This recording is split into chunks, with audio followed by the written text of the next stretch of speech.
Hello dear student, coaching hub classes में आपका स्वागत है। आज हम लोग डा के यूनिट नंबर 5 का वन शॉट करने वाले हैं, जो यूनिट का नाम है सेलेक्टिव टॉपिक्स। तो सबसे पहले हम लोग देखते हैं कि इस टॉपिक में हम लोग क्या क्या कवर करने वाले हैं। तो हमारा पहला टॉपिक होगा अलजेब्रिक कंप्यूटेशन एंड सेकंड होगा फास्ट फोरियर ट्रांसफॉर्मेशन, जिसको हम लोग एफएफटी के नाम से जानते हैं। ठीक है, ये हमारा इम्पोर्टेंट इसको कह सकते हो। और इसके बाद आता है स्ट्रिंग मैचिंग, ये बहुत इंपॉर्टेंट है, जो हर साल एक ट्यूब में पूछा जाता है 7 मार्क्स में। इसके बाद आता है थियरी ऑफ एनपी कंप्लीटनेस, ये भी इम्पोर्टेंट है और ये भी 7 मार्क्स में क्वेश्चन पूछा जाता है। ठीक है, नंबर 5 पे है approximation algorithm and randomised algorithm, ये दोनों एक साथ पूछ लिए जाते हैं 7 मार्क्स में। और लास्ट में है यूक्लिड एल्गोरिदम, ये उतना इंपॉर्टेंट नहीं है लेकिन फिर भी इसको हम लोग देख लेंगे। ठीक है, तो हम लोगों ने इन सब टॉपिक को कवर करेंगे आज। और जो हमारा कोड है वो BCS 503 है। तो अगर आप चैनल पर नए हैं तो चैनल को सबसे पहले सब्सक्राइब करिए, प्रेस द बेल आइकन, और फिर इसके बाद वीडियो देखिए। ठीक है, चलिए शुरू करते हैं। सबसे पहले हम लोग देखेंगे कि जो हमारा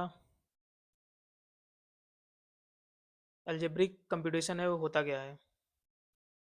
तो लिखा हुआ है कि algebraic computation refers to the process of representing and analyzing an algorithm or program using mathematical expression and formula. कैसे होता है ये मैथमेटिकल एक्सप्रेशन और फार्मूला जो होता है वो हमारा अलजेब्रिक कंप्यूटेशन होता है। It helps in determining how many steps, ये क्या डिटरमाइन करता है कि हाउ मेनी स्टेप्स, ऑपरेशंस और रिसोर्सेज, ये तीनों क्या हो algorithm required to solve problem, जो कि प्रॉब्लम को सॉल्व करने में हेल्प करें। In the algorithm design algebraic computation plays a crucial role, क्या प्लेस करता है, क्रूशियल रोल प्ले करता है। बिकॉज क्योंकि इसमें दिया हुआ है it helps calculate the time complexity. Algebraic computation किसके लिए होता है, टाइम कम्प्लेक्सिटी के लिए होता है। ठीक, और स्पेस कम्प्लेक्सिटी को कैलकुलेट करने के लिए होता है किसी एल्गोरिदम के।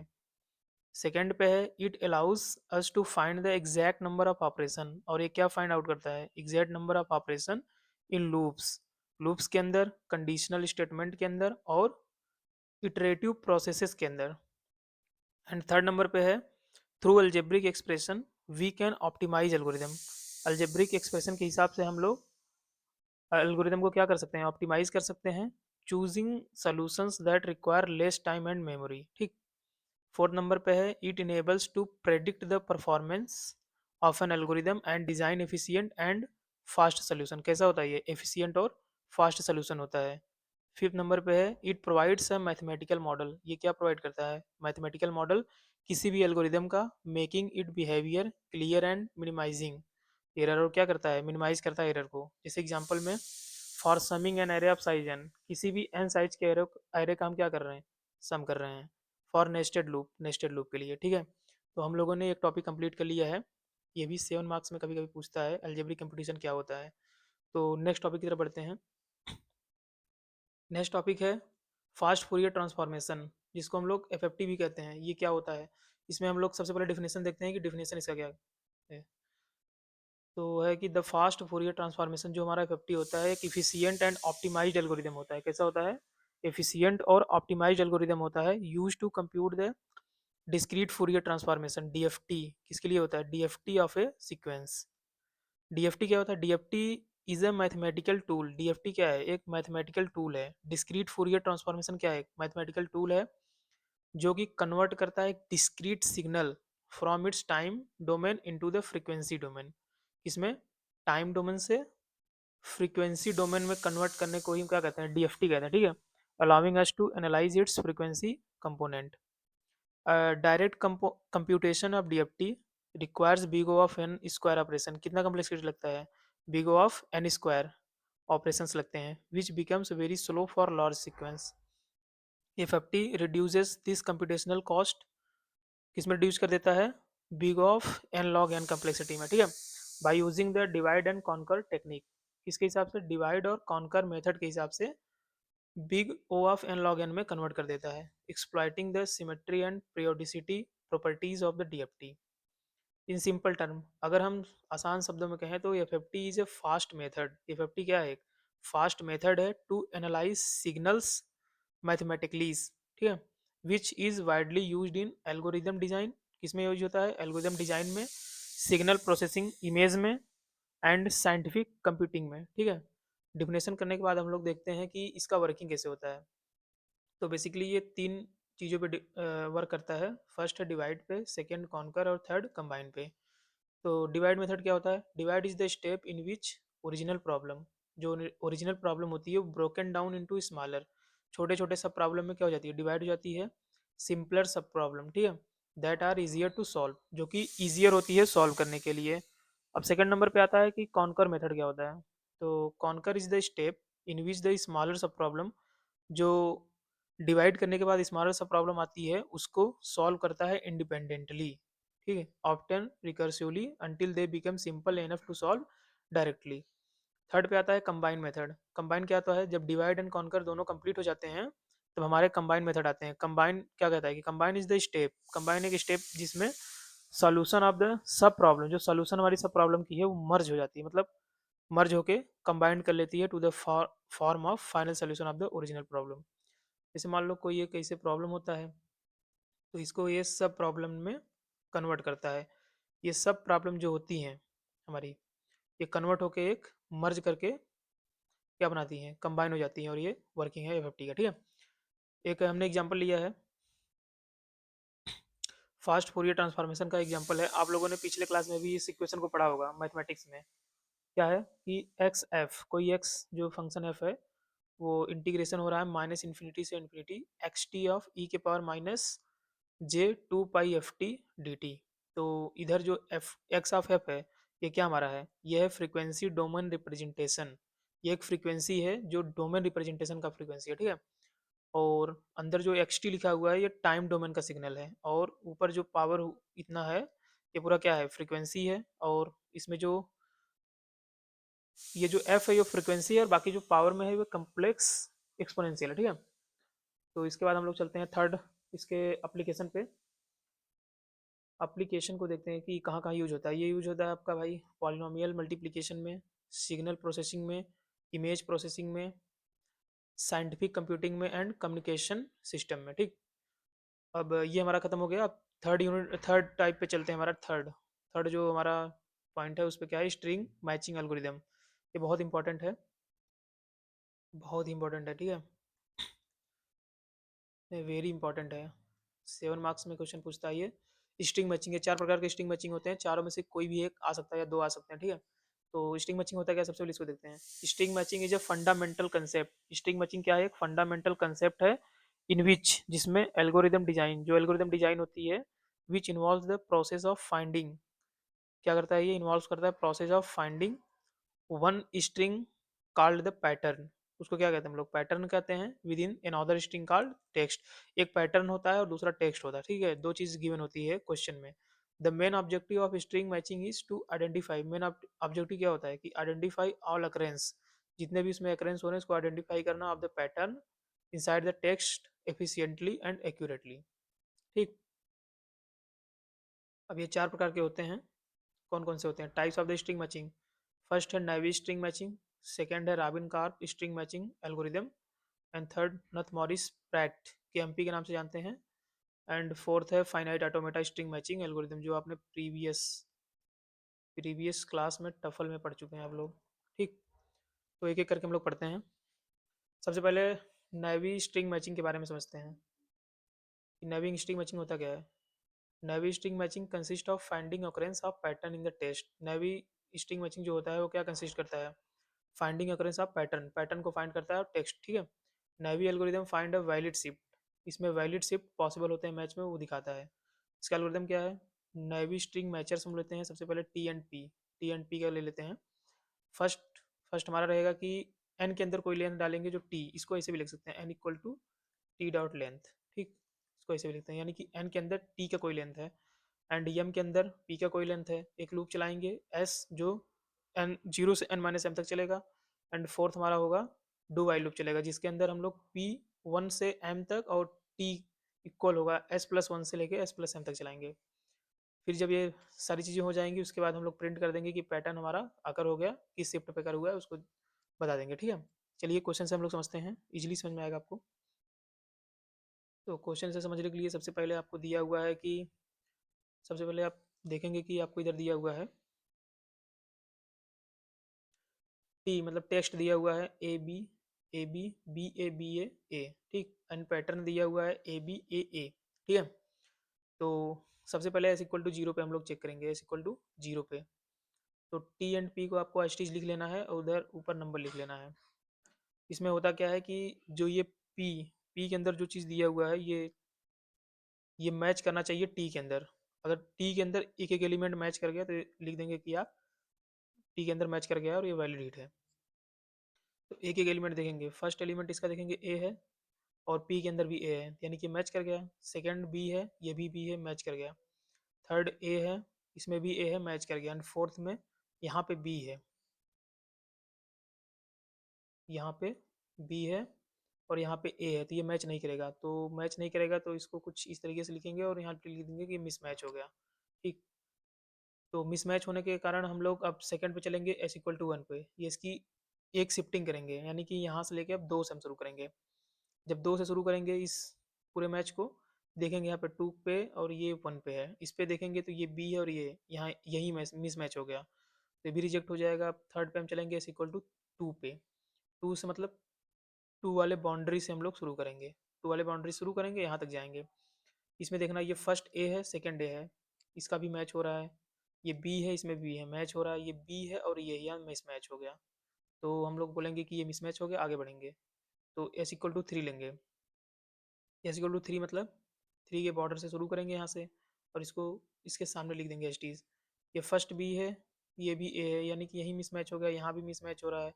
और ये तो मैच कर रहे हैं लेकिन ये मैच नहीं कर रहे हैं, तो मिस मैच हो गया। अब हम लोग चलेंगे एस इक्वल टू फोर पे, एक प्लस करेंगे, टी पे देखेंगे और पी पे। टी एच टी उतारेंगे, फोर फोर मतलब फोर के बाउंड्री शुरू करेंगे यहाँ पे। तो फर्स्ट हमारा एलिमेंट बी है, इसमें ए है, यही मिसमैच हो गया। तो आगे चलते रहेंगे, तब तक चलते रहेंगे जब तक वैलिड हिट ना मिल जाए। एस इक्वल टू फाइव है, फाइव में दिया हुआ है, मतलब फाइव की बाउंड्रीज चलेंगे और इधर चलेंगे। देखो फर्स्ट एलिमेंट ए है, यहाँ भी ए है, मैच हो रहा है। यहाँ बी है सेकंड, यहाँ भी बी है, मैच हो रहा है। यहाँ पे ए है, यहाँ पे भी ए है, मैच हो रहा है। यहाँ पे ए है और यहाँ पे भी ए है, मैच हो रहा है। यानी कि ये सारी एलिमेंट जो हैं इसके अंदर ये मैच हो गई इसके अंदर, यानी कि ये वैलिड हिट हो गया। तो वैलिड हिट होने के कारण आप बता दीजिए कि किस शिफ्ट पे वैलिड हिट हुआ है। तो यहाँ पे एस इक्वल टू फाइव पे हिट हुआ है, तो आप लिख देंगे कि valid hit at shift equal to five. ये हमारा आंसर हो जाएगा। ठीक है, ये 7 मार्क्स का क्वेश्चन इस तरीके से पूछेगा आपको, जैसे पीछे बनाए पूरा करके आप लिख देना है। अब चलते हैं नेक्स्ट टाइप पे। जो हमारा नेक्स्ट टाइप है वो है robin carp string matching algorithm.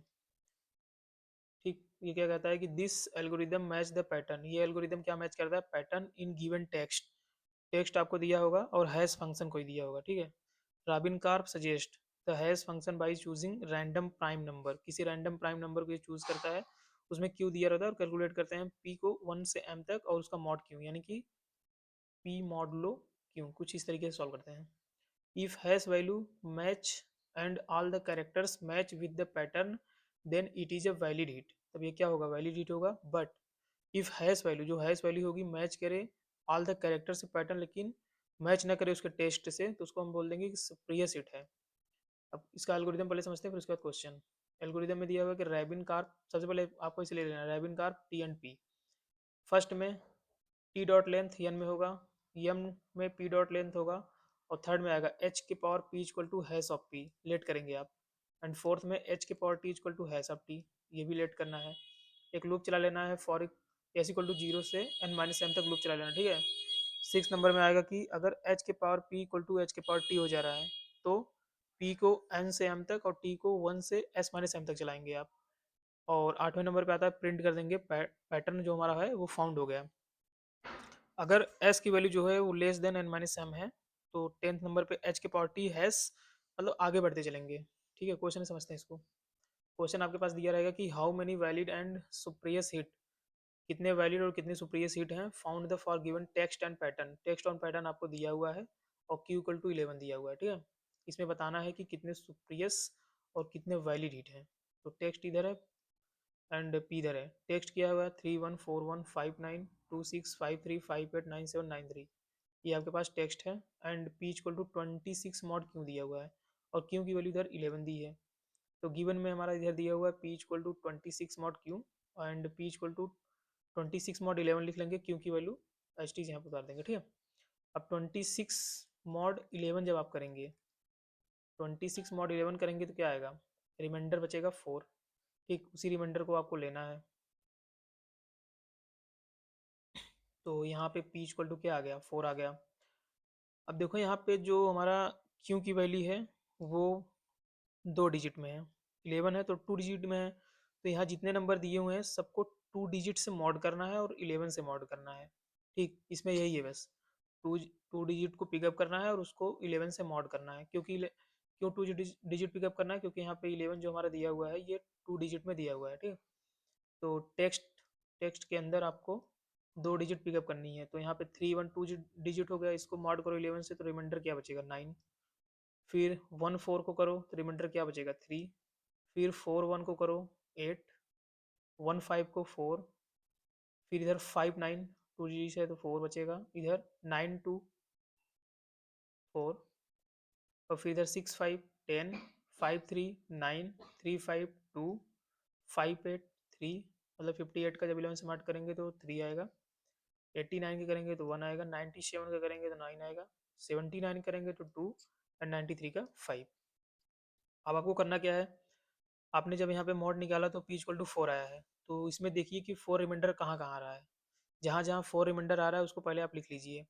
तो एक तो सबसे पहले हमारा 15 पे आ रहा है 4 यहाँ पे, तो यहाँ हमने लिख लिया। दूसरा 92 पे आ रहा है तो यहाँ पे लिख लिए। एंड थर्ड जो है वो 26 पे आ रहा है, यहाँ पे लिख लिए। अब क्वेश्चन में देखना कि जो हमारी पी की वैल्यू दी हुई है वो 26 है, तो जो यहाँ पे आंसर में जो 26 पे रिमाइंडर 4 आएगा बस वो हमारा वैलिड हिट होगा, बाकी जो 4 आएंगे वो सुप्रियस हिट होंगे। ठीक है, तो जो 26 में 4 रिमाइंडर आया है ये हमारा कैसा होगा, वैलिड हिट। और वैलिड हिट कितनी बार हुआ है, एक बार हुआ है। बाकी 15 और 92 पे तो रिमाइंडर 4 आया है, बट ये 15 या 92 26 मैच नहीं कर रहा है, तो ये हमारा कैसा होगा, सप्रियस हिट होगा, जो कि हमारा 2 बार आया हुआ है। आई होप गाइस आपको समझ में आ रहा होगा, तो चैनल को सब्सक्राइब करो। नेक्स्ट पे चलते हैं हम लोग। थर्ड पे हमारा है कि नथमारिस प्रैट केम्पी के नाम से जानते हैं इसको हम लोग। नथमारिस प्रैट एल्गोरिदम क्या होता है, ठीक है, केम्पी एल्गोरिदम। ये कहता क्या है कि it uses concept of prefix, इसमें हम लोग प्रीफिक्स एंड सफिक्स, प्रीफिक्स माने पहले, सफिक्स मतलब बाद में, ये यूज करते हैं हम लोग for the generation of pi table.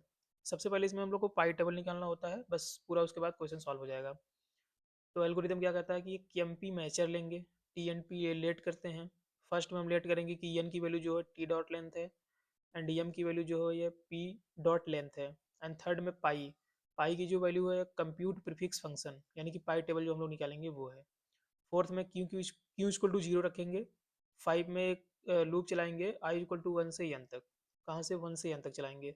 Sixth में डू वाइल लूप चलाएंगे जो कि क्यू की वैल्यू ग्रेटर देन जीरो होगी और P of Q plus one T of I के बराबर नहीं होना चाहिए। अगर उसके बराबर हो जाएगा तो आगे देखते हैं, अगर नहीं बराबर होगा तो क्या करेंगे हम लोग, डू लूप चलाएंगे, फिर से Q equal to pi of Q रखेंगे। अभी जब क्वेश्चन सॉल्व करेंगे तो ये पूरा एल्गोरिथम समझ में आएगा आपको। 8 नंबर पे आते हैं, अगर P of Q plus 7 equal to T of I equal हो गया, देखो यहाँ पे इक्वल नहीं था, अगर इक्वल हो गया तब क्या करेंगे हम लोग, क्यू को 1 से बढ़ा देंगे, ठीक है। एंड थर्ड नंबर में हम लोग क्यू इक्वल टू एम करेंगे और 11 नंबर में प्रिंट करेंगे पैटर्न फाउंड। अगर ऐसा हो जा रहा है तो Q equal to pi of Q, इसके अंदर पाई के अंदर क्या देंगे, क्यू की वैल्यू रख देंगे, ठीक है। तो चलते हैं क्वेश्चन की तरफ, हम लोग क्वेश्चन को समझते हैं पहले। तो हमारी तरफ क्वेश्चन दिया गया, क्या क्वेश्चन दिया गया है कि एक टेक्स्ट है, टेक्स्ट में A B C A B A B A B D दिया हुआ है, ठीक है। एंड पी में दिया हुआ है ए बी डी। तो सबसे पहले क्रिएट करना हमको पाई टेबल। नथ मारिस प्रैट यानी कि केएमपी में सबसे पहले हमको क्रिएट करना होता है पाई टेबल। कैसे क्रिएट करते हैं, सबसे पहले हमको स्ट्रिंग लेनी होती है, स्ट्रिंग मतलब ये पी वाली स्ट्रिंग, ठीक है। ये जो पी की स्ट्रिंग दी हुई है उस इसको लेना पड़ता है। उसके बाद प्रीफिक्स, उसके बाद सफिक्स, उसके बाद मैच लेंथ, इतना आपको लिख लेना होगा। स्ट्रिंग, प्रीफिक्स, सफिक्स और मैच लेंथ, ठीक है। अब सबसे पहले पिकअप करेंगे एक एलिमेंट को, पी के अंदर की एक एलिमेंट को पिकअप करेंगे। ए हमने ले लिया, तो प्रीफिक्स ए के पहले कोई प्रीफिक्स है नहीं है तो डैश कर देंगे, सफिक्स है नहीं है तो डैश कर देंगे, यानी कि मैच लेंथ, कोई भी प्रीफिक्स और सफिक्स में कोई भी लेंथ मैच हुई नहीं हुआ तो जीरो रख देंगे, ठीक है। अब हम लोग ए और बी दोनों को लेंगे, ए और बी दोनों को पिकअप करेंगे, ए और बी, इसका प्रीफिक्स, तो बी का प्रीफिक्स क्या है, ए लिख दिया भाई, और ए का सफिक्स क्या है, बी है, तो बी लिख दिए। अब इसमें देखो ए और बी में कोई सफिक्स और प्रीफिक्स मैच कर रहा नहीं कर रहा है तो लेंथ क्या करेंगे, जीरो रख देंगे। अब कंटिन्यू करेंगे, तीन तीन को पिकअप करेंगे, ए बी ए को। तो इधर देखो ए का अगर प्रीफिक्स हम देखो तो क्या है, सबसे पहले ए बी का प्रीफिक्स देख लो, ए बी का प्रीफिक्स देखोगे तो ए है, अगर केवल ए का प्रीफिक्स देखोगे तो ए बी है, तो यानी कि ए और ए बी दोनों लिख दिए हैं, ठीक है, प्रीफिक्स। एंड एक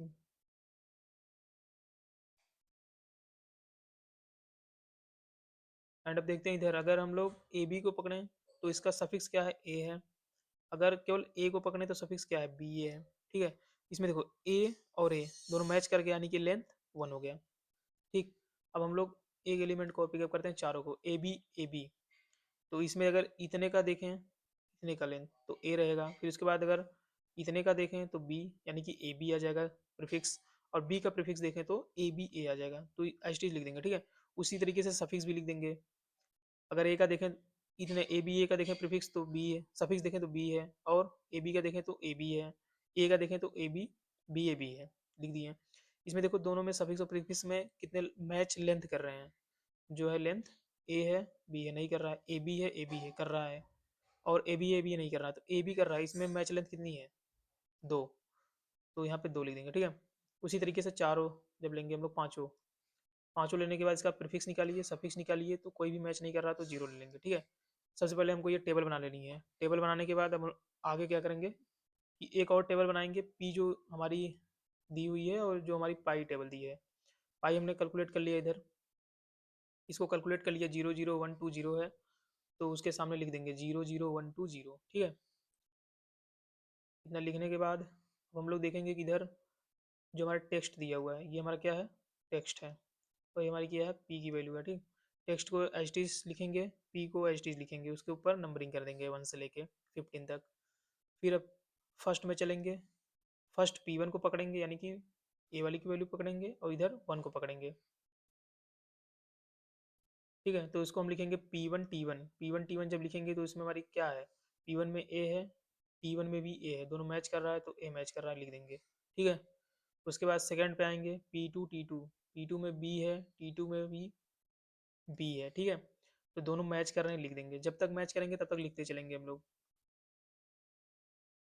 एंड थर्ड में क्या है, थर्ड में पी थ्री, यानी पी थ्री ए है, एंड पी थ्री के बाद टी थ्री में क्या है, ए है, दोनों मैच कर रहे हैं यानी लिख देंगे। फोर्थ में पी फोर में क्या है भाई, बी है, और टी फोर में भी बी है, लिख देंगे, मैच कर रहा है लिखते चलेंगे।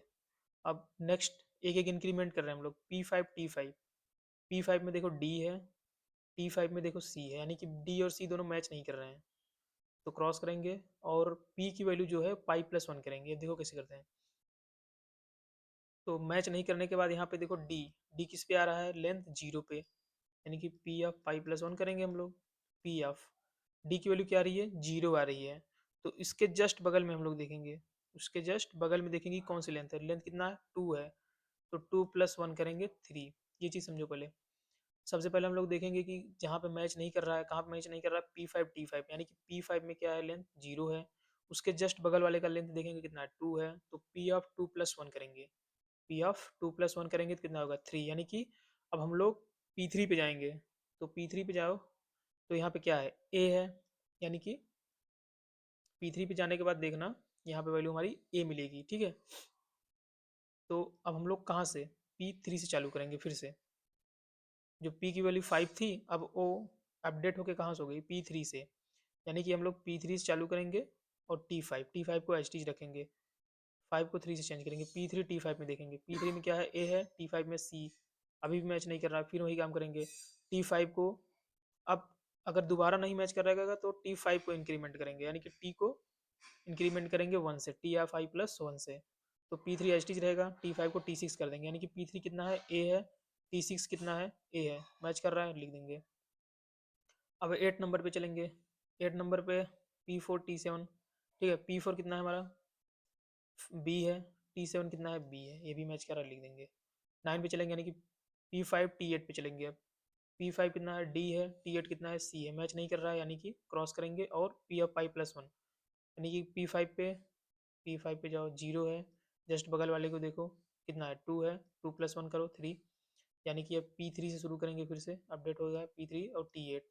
P3 T8 पे देखो, P3 कितना है, ए है, T8 कितना है, सी है, मैच नहीं कर रहा है यानी कि क्रॉस करेंगे और P3 को एच टी रहने देंगे। अब टी को इंक्रीमेंट करेंगे, जब दोबारा मैच ना करे तो केवल टी की वैल्यू को इंक्रीमेंट करना है।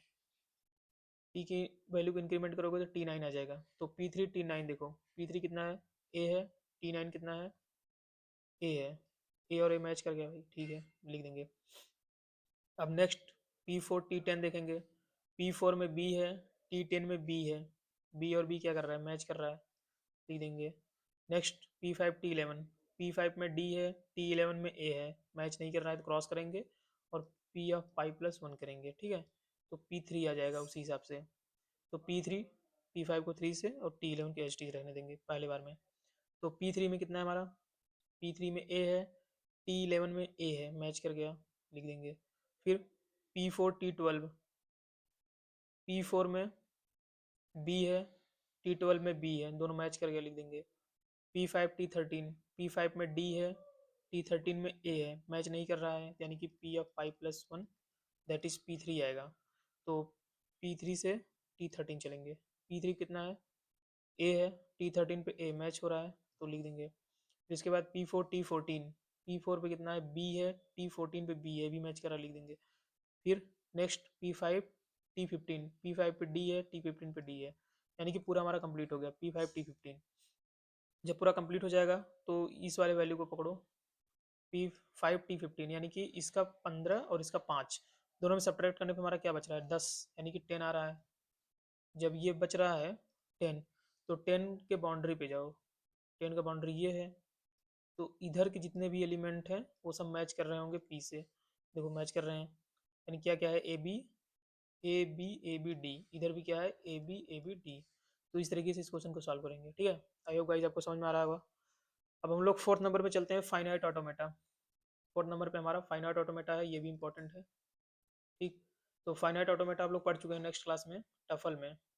Finite automata string matching is a technique, एक स्ट्रिंग मैचिंग है जो कि टेक्निक है यूज टू फाइंड अकरेंस। किसको फाइंड करता है, अकरेंस को, आपके पैटर्न, ठीक है, पैटर्न के अकरेंस को फाइंड आउट करता है ये string with A text string by constructing a finite automata state machine. किसकी तरह काम करता है, स्टेट मशीन की तरह काम करता है। That process the text one character at a time, एक कैरेक्टर एक समय में, ठीक है। एल्गोरिथम क्या है इसका, process pattern build finite automata. सबसे पहले फाइनाइट ऑटोमेटा को बिल्ड करेंगे, जीरो से चलेंगे हम लोग फाइनल स्टेट तक, यानी कि इनिशियल स्टेट से फाइनल स्टेट तक चलेंगे। स्टार्ट करेंगे initial state Q equal to zero, यानी कि यहाँ से जीरो से शुरू करेंगे फाइनल स्टेट तक जाएंगे, ठीक है। स्कैन टेक्स्ट, एक एक टेक्स्ट को स्कैन करते रहेंगे for each character update Q delta equal to Q comma character से। फिर फोर्थ नंबर पे हमारा पैटर्न फाउंड, जब पैटर्न फाउंड हो जाएगा तो हम उसको अकरेंस कर देंगे। अब देखो फाइनाइट ऑटोमेटा में क्या होता है, थोड़ा सा हम समझा देते हैं। इसमें क्यों होता है, क्यों जो होता है, क्यों sigma delta Q not F, ये 5 एलिमेंट आते हैं। क्यों क्या होता है, फाइनाइट स्टेट होता है, ये क्या होता है, sigma finite set of input symbol, ठीक है। डेल्टा क्या होता है, ट्रांजिशन फंक्शन, इसमें जो ट्रांजिशन फंक्शन जो होता है क्यू क्रॉस सिग्मा होता है, यानी कि क्योंकि हमको क्यू की वैल्यू देता है।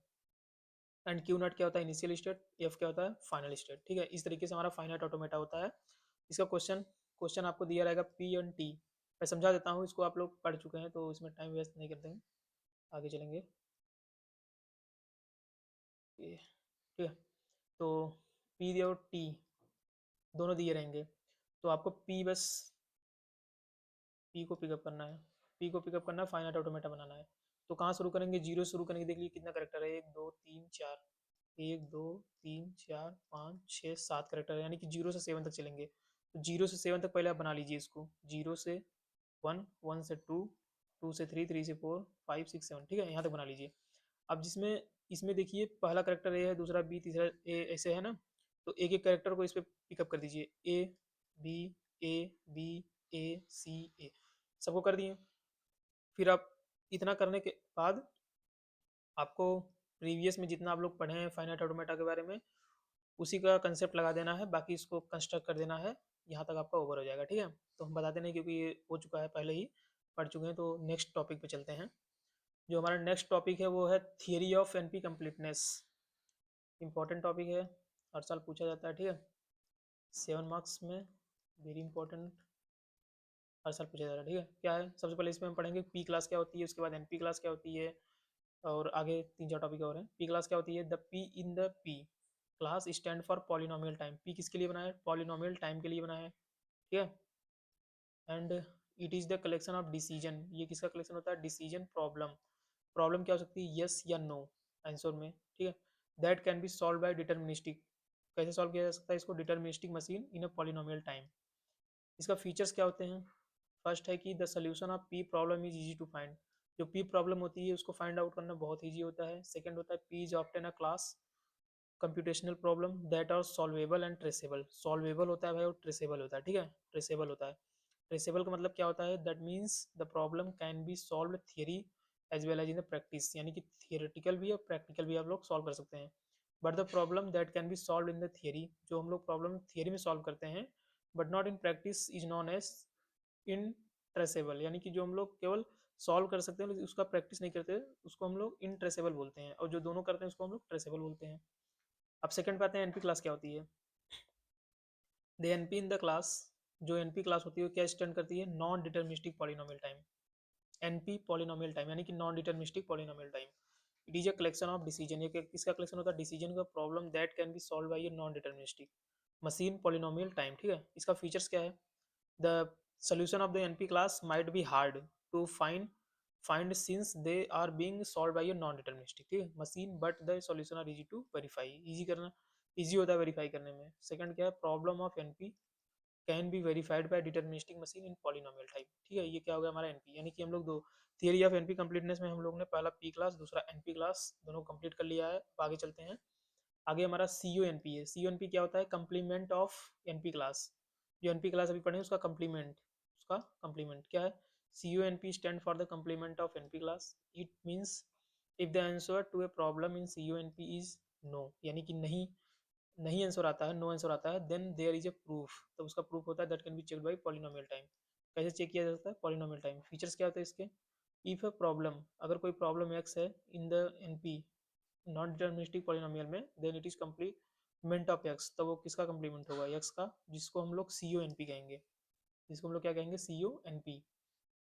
For N N P and C O N P problem there is no need, कोई जरूरत नहीं होती है to verify all the answer, सभी आंसर को वेरीफाई करना इसमें इंपॉर्टेंट नहीं होता है। एट वंस पॉलिनोमियल टाइम, किसी एक पॉलिनोमियल टाइम के समय पे इसका जो आंसर होता है उसको वेरीफाई करना जरूरत नहीं है। There is a need to verify only one particular answer yes or no in polynomial time for a problem to be NP और CNP, ठीक है। तो उम्मीद करता हूँ आप लोग समझ रहे होंगे इसको। इसके बाद हम लोग पढ़ेंगे एनपी हार्ड क्लासेस, इसी के अंदर फोर्थ टॉपिक है NP hard classes. An NP hard problem is a set, NP hard problem क्या होता है, कोई एक सेट होता है at least as hard as the hardest problem, ठीक, in NP, and it is a class problem. ये कैसा होता है, क्लास प्रॉब्लम होता है, such as that every problem in the NP reduces to NP hard. NP problem किस में reduce हो जाती है, एनपी हार्ड प्रॉब्लम में, ठीक। इसके फीचर्स देख लेते हैं। All NP hard problem are not in the NP, सभी एनपी हार्ड प्रॉब्लम जो होती है वो नॉन डिटर्मिनिस्टिक प्रॉब्लम में पॉलिनोमियल में नहीं आती हैं। It takes a long time to check them, answer को चेक करने में बहुत समय लेता है। दिस मीन्स, जिसका मतलब है कि if a solution for NP hard problem is given, अगर कोई सोल्यूशन एनपी हार्ड प्रॉब्लम का दिया हुआ है, then it takes a long time to check whether it is right और नॉट, मतलब सही और गलत को पहचानने में उसको बहुत समय लगता है। ये problem is in N P hard, अगर कोई प्रॉब्लम एन पी हार्ड में है, for every problem L in N P there exist a polynomial time reduce to L to A, reduce करता है, ठीक है। तो हम लोगों ने 4 टॉपिक कंप्लीट कर लिया है। अब लास्ट इसका है एन पी कंप्लीट क्लास क्या होती है। एक problem is N P completeness, कोई प्रॉब्लम एन पी कंप्लीटनेस में है, बहुत एन पी और एनपी हार्ड, ठीक है। तो NP complete problem are the hard problem. NP complete problem कैसी होती है, हार्ड प्रॉब्लम होती है नॉन डिटर्मिनिस्टिक पॉलिनोमियल में। फीचर इसके देखते हैं, NP complete problem are specially as an any problem in NP, कहाँ पे, नॉन डिटर्मिनिस्टिक पॉलिनोमियल क्लास में, कैन बी ट्रांसफॉर्म और रिड्यूस इनटू एनपी कंप्लीट। ये एनपी को हम लोग किस में रिड्यूस कर देते हैं, एनपी कंप्लीट में प्रॉब्लम में, ठीक है, पॉलिनोमियल टाइम में। इफ वन कुड सॉल्व, अगर कोई सॉल्व कर लेता है एनपी कंप्लीट प्रॉब्लम को पॉलिनोमियल टाइम में, then once could also solve any NP problem, तो वो एनपी प्रॉब्लम को भी सॉल्व कर लेगा। अगर एनपी कंप्लीट प्रॉब्लम सॉल्व हो जा रही है तो एनपी भी प्रॉब्लम सॉल्व हो जाएगी इजीली पॉलिनोमियल टाइम में, ठीक। इसका इधर एग्जांपल दिए हम लोग, इसको आप समझ सकते हैं। जो अंदर हमारा ये पी पॉलिनोमियल कोई है एनपी, एनपी के अंदर पी पॉलिनोमियल और इधर एनपी हार्ड है, तो ये जो इतना एरिया बच रहा है इसको हम लोग एनपी कंप्लीट प्रॉब्लम करते हैं, ठीक है। तो आई होप गाइज आपको समझ में आ रहा होगा, तो चैनल को सब्सक्राइब करो यार। फिफ्थ नंबर पे हम लोग चलते हैं, approximation algorithm. Approximation and randomised algorithm दोनों साथ में पूछता है, 7 मार्क्स एंड वेरी इंपॉर्टेंट, ठीक। तो अप्रोक्सीमेशन कहता गया है, approximation algorithm is a way dealing with NP completeness. ये एनपी कंप्लीटनेस जो प्रॉब्लम होती है उसी को डील करता है ये अप्रोक्सीमेशन एल्गोरिदम, ठीक है, of an optimisation problem, problem को ऑप्टिमाइज करने के लिए। This technique does not guarantee, ये टेक्निक जो होती है गारंटी नहीं लेती है बेस्ट सोल्यूशन, मतलब कोई बेस्ट सोल्यूशन आ जाए उसकी गारंटी नहीं लेती है। The goal of the approximation algorithm, जो गोल होता है अप्रोक्सीमेशन एल्गोरिदम का, is to come as close as possible to the optimal solution in polynomial time, ठीक है। सच एल्गोरिदम आर कॉल्ड, ऐसे एल्गोरिदम को हम लोग क्या कहते हैं, अप्रोक्सीमेशन एल्गोरिदम और ह्यूरिस्टिक एल्गोरिदम, क्या कहते हैं, अप्रोक्सीमेशन एल्गोरिदम या heuristic algorithm. An approximation algorithm guarantee, जो अप्रोक्सीमेशन एल्गोरिदम होती है क्या गारंटी लेती है, to run the polynomial time, polynomial time में रन करने की गारंटी लेती है, through it does not guarantee to the most effective solution, ठीक है। एन अप्रोक्सीमेशन एल्गोरिदम गारंटीज, जो अप्रोक्सीमेशन एल्गोरिदम है तो गारंटी लेती है to seek out high accuracy solution, high accuracy solution को क्या करना, सीक कर लेना, ठीक है। Approximation algorithm are use to get answer, ठीक, near the optimal solution of the optimisation problem in the time. Example इसका देखते हैं, एग्जांपल क्या है, वर्टेक्स कवर प्रॉब्लम में सॉल्व किया जाता है अप्रोक्सीमेशन एल्गोरिदम को, ट्रैवलिंग सेल्समैन में, and the subset of sum problem में। कुछ इस तरह के प्रॉब्लम होते हैं जो जहाँ पे अप्रोक्सीमेशन एल्गोरिदम का यूज किया जाता है। अब नेक्स्ट टॉपिक है रेंडमाइज्ड एल्गोरिदम, उसी के अंदर आता है भाई। रेंडमाइज्ड एल्गोरिदम क्या होता है, randomised algorithms are algorithms that use randomness in their computations to achieve the desired outcome. Desired outcome के लिए क्या होता है, कंप्यूटेशन किया जाता है इसका। This algorithm introduce randomness to improve efficiency, efficiency को इम्प्रूव करता है। सिंप्लीफाइड एल्गोरिदम डिजाइन, जो हमारी एल्गोरिदम होती है उसको सिंप्लीफाई करता है by incorporating random choice into their process। randomized algorithm can often provide faster solution, faster solution देता है, और बेटर अप्रोक्सीमेशन, और अप्रोक्सीमेशन की भी ये बेटर करता है compare to the deterministic algorithm. They are particularly useful in situation where exact solution are difficult to find or when a probabilistic approach to acceptable। Example में quick shot, quick shot randomized algorithm का जो quick shot है ये इसका example होता है, ठीक है। तो गाइस इस तरीके से हम लोग अब लास्ट टॉपिक पहुंच गए हमारे यूक्लिड एल्गोरिदम के पास। तो आई होप आपको समझ में आ रहा होगा। तो लास्ट टॉपिक हम लोग समझते हैं यूक्लिड एल्गोरिदम।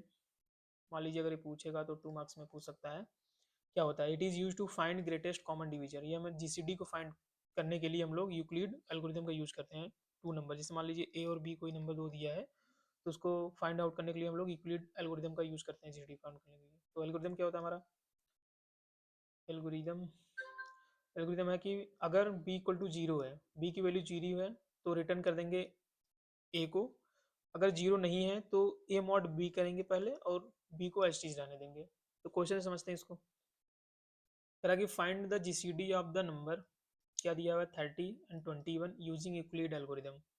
तो गिवन हम सबसे पहले लिख लेंगे a इक्वल टू 30 दिया हुआ है एंड b इक्वल टू 21 दिया हुआ है, ठीक है। तो सबसे पहले b जो हमारी वैल्यू है क्या है 21 है, तो ये जीरो के बराबर नहीं है, जीरो के बराबर नहीं है तो फार्मूला इक्वल लगता है b और a मॉड b लगता है, ठीक है। ये लगता है b कितना है 21, a कितना है 30 मॉड 21, 30 मॉड 21 करोगे तो रिमाइंडर 9 आएगा, तो फिर से b की वैल्यू जीरो नहीं है, फिर से इक्वल का फार्मूला b इधर a मॉड b इधर, 9 में करोगे तो 3 आ जाएगा, यानी कि फिर से b की वैल्यू जो है वो जीरो के इक्वल नहीं है, जब तक नहीं है तब तक हम फार्मूला लगाते रहेंगे। तो b इधर रहेगा, a मॉड b इधर रहेगा, 3 0 हो जाएगा, ठीक है। 3 0 हो जाएगा यानी कि b की वैल्यू जीरो आ गई। b की वैल्यू जब जीरो आएगी तो एल्गोरिदम के हिसाब से हम लोग रिटर्न करेंगे a की वैल्यू को, a की वैल्यू क्या है 3। तो जो नंबर 30 और 21 दिया हुआ है उसका जो जीसीडी आता है, ग्रेटेस्ट कॉमन डिवीजर आता है, वो क्या आता है 3 आता है। तो आई होप गाइज आपको समझ में आ रहा होगा। तो हम लोग इस तरीके से पूरे चैप्टर को कंप्लीट कर लिए हैं वन शॉट में। और अगर आपको इसका नोट्स चाहिए तो आप हमारे टेलीग्राम चैनल पे जाके नोट्स को इजीली डाउनलोड कर सकते हैं। तो चैनल को सब्सक्राइब करो, press the bell icon, comments करो, ठीक है। थैंक यू यार।